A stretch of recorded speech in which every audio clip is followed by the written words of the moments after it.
Voilà, je te propose ici la quatrième et dernière séquence introductive sur le magnétisme.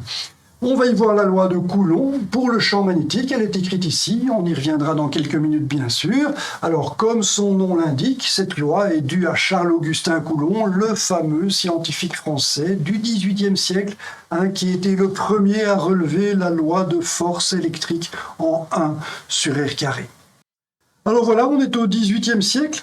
On est donc 200 ans après William Gilbert. Rappelle-toi, William Gilbert qui au XVIe siècle introduit le concept de ligne de force magnétique. Concept qui est mis en évidence quelques dizaines d'années plus tard par René Descartes à l'aide de l'imaille de fer. On voit les petits copeaux de l'imaille de fer ici qui s'orientent le long de lignes, c'est ce qu'on appelle donc les lignes de force magnétique, introduites donc par William Gilbert. On constate que ces lignes de force magnétique se regroupent ici aux deux pôles de l'aimant, le pôle nord, le pôle sud, et on voit leur courbure ici, et leur courbure rappelle bien sûr le champ d'un dipôle. Si je remplaçais le pôle nord ici par une charge positive, le pôle sud par une charge négative, eh bien ces lignes de force magnétique sont exactement celles qu'on aurait pour un dipôle électrique. C'est celles qu'on aurait ici, dans ce cas-là, d'une charge positive et d'une charge négative. On voit donc que l'aimant génère dans l'espace un champ qu'on peut appeler un champ dipolaire. Voilà. Alors l'idée de ce champ vient en fait de cette notion de ligne de force magnétique. À l'époque, on ne parlait pas de champ. Coulomb non plus, d'ailleurs 200 ans plus tard, on ne parlait toujours pas de champ. Il a fallu attendre plus tard dans l'histoire des sciences pour faire apparaître cette notion de champ électrique et magnétique. William Gilbert parlait de ligne de force magnétique, tout comme Coulomb parlait de ligne de force magnétique. Alors, quelle est l'idée de cette ligne de force ? Eh bien, c'est que, voilà, cette ligne de force est une ligne abstraite, comme ceci, dans l'espace, qui indique tout simplement la direction dans laquelle s'oriente une aiguille de boussole. La petite flèche ici indique dans quel sens va le nord. Voilà. Très bien, mais ça, bien sûr, ça cache des forces. C'est pourquoi William Gilbert appelle ça une ligne de force. Ici, on va interpréter ça en termes de champ. On va dire que c'est un champ magnétique qui oriente cette aiguille de boussole comme ceci. Quelle est l'idée du champ ? Eh bien, c'est la même que pour le champ électrique, bien sûr. S'il existait un monopôle magnétique nord que je pourrais venir mettre en ce point-là, si je connaissais la charge magnétique de ce monopôle, tu dois faire le parallèle ici avec une charge électrique, admettons qu'on connaisse ici la charge magnétique, eh bien, la présence du champ me montre qu'il va exister une force sur cette charge. Et la force sera donnée tout simplement par le produit de QM avec B. C'est exactement comme le champ électrique. La charge électrique est remplacée par la charge magnétique et le champ électrique est remplacé par le champ magnétique. C'est tout simple. Voilà. Mais je le répète, on ne parlait pas de champ ni électrique ni magnétique à cette époque. On parlait de ligne de force. Si moi j'introduis le champ, c'est tout simplement parce que c'est le langage actuel. Il est plus facile de s'exprimer avec cette notion de ligne de champ. Voilà. Revenons aux lignes de force de William Gilbert ici et de René Descartes. Quand on les voit comme ceci, émaner ici comme ceci du pôle nord, on a vraiment envie de croire à l'existence d'un monopôle magnétique. Et on se dit que si ce monopôle magnétique existait, eh bien il créerait dans l'espace des lignes de champ qui se distribueraient comme ça dans toutes les directions de façon totalement isotrope, à l'image de ce qui se passe pour une charge électrique et le champ électrique qu'elle génère dans son environnement. On sait qu'une charge électrique génère un champ radial, d'où le vecteur unitaire radial qu'on retrouve ici. Et ce champ radial a un module qui diminue en 1 sur R carré, R étant la distance que je considère ici à partir de la charge. Voilà. Eh bien, l'idée qu'il y avait dans l'esprit des scientifiques de l'époque de Coulomb était précisément que le champ magnétique obéit à la même loi. Rappelle-toi, cette loi-ci, elle cache la loi de force électrique en 1 sur R carré de Coulomb. Coulomb a réussi à mesurer ça avec une balance à torsion qu'on voit ici, d'ailleurs, qui est une invention à lui, qui lui a permis de mesurer cette loi en 1 sur R carré. Et l'idée, donc, dans l'esprit de Coulomb, et dans l'esprit des scientifiques de l'époque, ou de beaucoup de scientifiques de l'époque, eh bien, c'était que ce monopôle magnétique, s'il existait, générerait un champ tout à fait analogue en 1 sur R carré. La charge électrique est remplacée par la charge magnétique, la constante de force électrique est remplacée par la constante de force magnétique. Évidemment, ceci, on ne pouvait pas le vérifier, puisque Qm ici, la charge magnétique, c'est quelque chose qui n'était pas connu. On n'arrivait pas à isoler un monopôle. Mais voilà, l'idée de Coulomb était quand même de vérifier cette loi en 1 sur R carré. Et pour ça, il a disposé d'un dispositif tout à fait comparable à celui qu'il a utilisé pour la mesure de la force électrique. C'est une balance à torsion, avec ici une aiguille qui est en fait une aiguille de boussole, c'est-à-dire que c'est un aimant de forme très allongée comme ceci. Cet aimant est là, donc il peut tourner bien sûr, et il va tourner tout simplement parce qu'on va introduire un deuxième aimant, une deuxième baguette à peu près de la même longueur que celle-ci, avec ici donc une interaction qui va s'opérer ici entre ces deux baguettes. Avec les deux pôles qui vont apparaître ici, on va pouvoir mesurer une force magnétique. Alors voilà, pourquoi des baguettes pour mesurer la force magnétique? Eh bien parce que il faut bien réaliser qu'à l'époque, le champ magnétique était généré par des pierres d'aimant, c'est-à-dire par des aimants, c'est-à-dire par des dipôles finalement, puisqu'on n'arrivait pas à isoler le pôle nord du pôle sud. Ben voilà, quand on générait un champ magnétique avec un pôle nord, il y avait toujours le pôle sud qui était là, et donc les lignes de champ se referment comme ça vers le pôle sud. Et donc, voilà, on a toujours un pôle sud dans le chemin, en fait. Et aussi pour venir sonder ici, quel est le champ généré par ce pôle nord pour le mesurer, il fallait un dispositif, il fallait quelque chose qui soit sensible au champ. Et ce qui est sensible au champ, c'est comme l'aiguille de la boussole qui est ici, c'est aussi un aimant. Ce qui est sensible au champ magnétique, ce sont les aimants. Et donc, pour venir sonder ici le champ généré par le pôle nord ici, on a un aimant pour le faire. Alors voilà, les deux pôles nord ici vont se repousser. On pourrait étudier la force de répulsion entre ces deux pôles nord. Le problème, c'est que le pôle sud est toujours dans le chemin, là. Et le pôle sud, lui, est attiré. C'est-à-dire que cet objet est soumis à une force de répulsion et en même temps une force d'attraction. Et finalement, on ne sait pas bien comment interpréter. Comment mesurer la force de répulsion alors qu'il y a toujours une force d'attraction en présence. On voit bien qu'on est devant une grosse difficulté ici. Alors l'idée des aimants de forme allongée comme ceci, eh bien, c'était tout simplement d'éloigner le pôle sud du pôle nord. Et en prenant deux baguettes, celle-ci, admettons que ce soit l'aiguille de la boussole ici, la deuxième baguette, c'est un deuxième aimant avec le pôle sud qui est rejeté très loin du pôle nord. Et ici, en étudiant l'interaction entre ces deux pôles nord, eh bien, on peut espérer effectivement étudier uniquement la force de répulsion qu'on a ici. Les pôles sud étant rejetés très loin, on peut imaginer qu'ils interviennent, mais pour très peu, ou en tout cas de façon négligeable. Et c'est donc l'idée qui a été adoptée ici par Coulomb. C'était d'utiliser des aimants de forme très allongée comme ça, de manière à rejeter les pôles sud très loin, de manière à pouvoir étudier tranquillement la force de répulsion entre les deux pôles nord. Et donc voilà, je vais faire un zoom ici. On a les deux pôles nord en fait, qui vont se retrouver à l'extrémité de ces deux aimants. Pôle nord, pôle nord. Alors, la baguette ici se termine sur ce pôle nord, et ici elle se termine sur ce pôle nord, et ces deux pôles sont en fait dans le même plan que la règle graduée, courbe qu'on voit ici. La règle graduée de forme circulaire permet de mesurer en fait la position de l'aiguille de boussole qui est ici. Voilà, donc on va pouvoir mesurer la distance entre ces deux pôles nord, distance que je vais appeler R. Voilà, et bien sûr, l'aiguille de la grande aiguille de boussole ici est fixée sur la balance à torsion qu'on voit ici. Et voilà, en réglant ici, Coulomb était capable de mesurer la force qu'il y avait entre les deux pôles nord qu'on voit ici. Et voilà, il a tout de suite constaté, bien sûr en faisant varier R, que cette force évoluait en 1 sur R carré. C'est la loi de force en 1 sur R carré, mais cette fois-ci pour le champ magnétique. Et donc, cette loi en 1 sur R carré est tout à fait analogue à celle qu'il avait mesurée pour le champ électrique, la loi en 1 sur R carré ici. Voilà.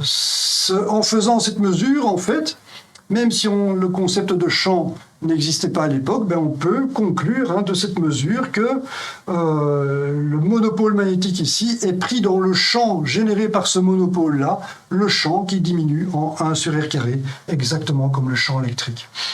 Et donc voilà, avec ce résultat, en fait, Coulomb exprime tout simplement que si le monopôle magnétique pouvait être isolé, eh bien, il générerait dans l'espace un champ tout à fait analogue au champ électrique. Et donc, en remplaçant la charge électrique par la charge magnétique, en remplaçant la constante de force électrique par la constante de force magnétique, eh bien, on va tout simplement passer au champ B. Le champ magnétique d'un monopôle magnétique de charge QM est tout simplement donné par l'expression qui est ici. Voilà, c'est ça qu'a donc démontré Charles-Augustin Coulomb. Même si on ne pouvait pas observer de monopôle, eh bien, il a anticipé cette loi. Alors voilà, si Coulomb a été capable de mesurer ces lois en 1 sur R carré pour le champ électrique et pour le champ magnétique, eh bien c'est grâce à ses qualités de scientifique. On peut dire que Coulomb incarnait véritablement la démarche scientifique à l'époque. Il avait une attitude extrêmement rigoureuse, il remettait en question sans arrêt ses mesures, et il répétait ses mesures pour bien montrer qu'elles étaient reproductibles, et avant de tirer une conclusion, donc, il était extrêmement précautionneux. Voilà, alors je profite de ça ici pour faire une parenthèse, pour te parler d'un autre scientifique de l'époque qui a travaillé sur le champ magnétique, mais qui a eu une approche totalement opposée à celle de Coulomb. Il s'agit de Franz Mesmer, qui est un médecin allemand qui a vécu vraiment les mêmes années que Coulomb. Il a d'ailleurs pas mal vécu à Paris, il a certainement croisé Coulomb à une occasion ou une autre. Il était donc intéressé par le champ magnétique en tant que médecin, et voilà, il avait une manière d'envisager la science qui était totalement opposée à celle de Coulomb. Il prétendait soigner ses patients à l'aide du champ magnétique d'un aimant. Champ magnétique d'un aimant qu'il prétendait donc avoir une influence sur le corps humain pour le soigner. Alors voilà, il ne multipliait pas ses expériences, il ne faisait pas de statistiques sur ses résultats, il avait tout ce qu'il amenait était basé sur de la croyance. Et sa croyance conduisait à une certaine dérive. Au bout de quelques années, il s'est dit, voilà, puisque le corps humain est visiblement sensible au champ magnétique, c'est qu'il possède des propriétés magnétiques. Qu'est-ce qui est sensible au champ magnétique ? Eh bien, ce sont des aimants. Donc le corps humain serait fait de petits dipôles magnétiques. Mais un dipôle magnétique, c'est sensible au champ magnétique, on est bien d'accord, mais ça émet aussi du champ magnétique. Voilà, donc il s'est dit, puisque le corps humain est sensible au champ magnétique, c'est qu'il émet aussi du champ magnétique. Et voilà, à force de croire à ce qu'il disait, il a fini par penser que finalement, l'aimant n'était pas nécessaire et qu'il pouvait utiliser son magnétisme à lui. Son magnétisme, donc, d'origine vivante, d'origine animale, il disait. C'est le magnétisme animal de Franz Mesmer. On le voit ici sur une gravure de l'époque, en train de faire des gestes avec ses mains devant la patiente qu'il tente de soigner. Et ce qui est très intéressant ici, c'est qu'on voit cette notion de ligne de force magnétique de l'époque, ces lignes de force magnétique introduites par William Gilbert. Alors voilà, au début, Franz Mesmer prétendait générer du champ magnétique lui-même pour venir soigner sa patiente. Évidemment, personne n'a pu mesurer la déviation d'une aiguille de boussole comme on pourrait le faire avec un aimant. Et donc Franz Mesmer a dû se résoudre à dire oui, non, ce n'est pas un champ magnétique comme celui généré par un aimant. Et c'est à ce moment-là qu'il a introduit cette notion de magnétisme animal. Ici, on a le magnétisme d'origine minérale, puisque ce champ magnétique est généré par des pierres d'aimant. Et le champ magnétique que lui génère est un champ magnétique d'origine animale, qui n'a finalement rien à voir avec ce champ magnétique-là. Mais néanmoins, il continue à parler de magnétisme. Voilà, alors qu'en réalité, la science moderne montre bien qu'il n'y a rien.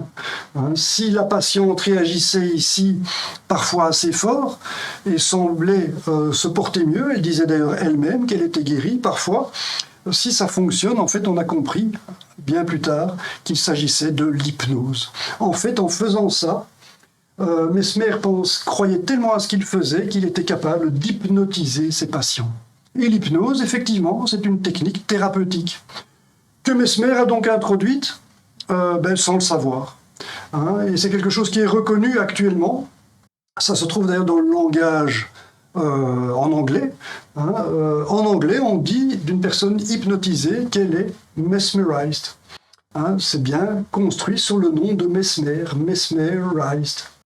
Voilà, hein, c'est pour te dire que voilà, c'est vraiment reconnu comme ça. Mesmer, à force de charlatanisme, a fini par introduire quelque chose qui était intéressant, qui est tout simplement l'hypnose, une technique thérapeutique tout à fait reconnue, qui a même été utilisée par de grands psychologues, hein, comme Sigmund Freud, qui a utilisé l'hypnose comme technique thérapeutique au début de sa carrière.